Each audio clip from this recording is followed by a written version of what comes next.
మీరు ఎక్కడి నుంచి వచ్చారు? సార్ నేను MS Maqta sir, Raj Bhavan road. నా పేరు శోభారాణి సార్. నేను ఇప్పుడు ఇక్కడ ఉండేది మీ సమస్య ఏంటి? ప్రజాభవన్కి ఈరోజు ఎందుకు వచ్చారు?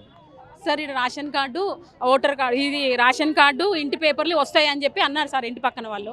అంటే వాళ్ళతో పాటు నేను గ్రూప్ తీసుకొని వచ్చాను సార్. ఇప్పటికి ఇది 5వ సారి సార్ నేను రావట్టి సీఎం క్యాంప్ దగ్గరకు వచ్చి అప్లై చేసినా కానీ ఏది చూసినా కానీ రిప్లై ఇవ్వట్లేదు, చేయట్లేదు సార్. 1.5 year అయింది సార్. మాకు 2-3 times నేను చేశాను, ఇంతవరకు నాకేం రాలేదు. నాకేమో హెల్త్ సరిగా లేదు, మా హస్బెండ్ లేడు సార్. నాకు చెయ్యి యాక్సిడెంట్ అయింది. నాకేమన్నా హెల్ప్ చేస్తారేమో మీడియా ద్వారా మాట్లాడదామనేసి నేను 5 సార్లు నుంచి వస్తున్నారని చెప్తున్నారు కదా మీరు. 5 సార్లు నుంచి వచ్చినప్పటికీ వీళ్ళ దగ్గర నుంచి ఏ విధమైనటువంటి స్పందన రావట్లేదా? రాలేదు సార్. ఏ విధమైన స్పందన రాలేదు నాకు. రాలేదు సార్, ఏ విధమైన స్పందన రాలేదు నాకు. హెల్ప్ కూడా రాలేదు. వచ్చాను, అప్లై చేశాను, మాట్లాడాను, అక్కడికి వెళ్ళాను, ఇక్కడికి వెళ్ళి వాళ్ళు ఎక్కడ చెప్తే అక్కడికి వెళ్ళాను సార్.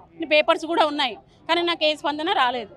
అంటే వాళ్ళు ఫలానా దగ్గరికి వెళ్ళి ఎక్కడైతే కలవమన్నారో కలవమన్న ప్రతి చోట మీరు కలిశారు, కానీ వాళ్ళ దగ్గర నుంచి కూడా ఏ విధమైన సమాధానం లేదు. లేదు సార్, ఏ విధమైన సమాధానం రాలేదు సార్ మాకు.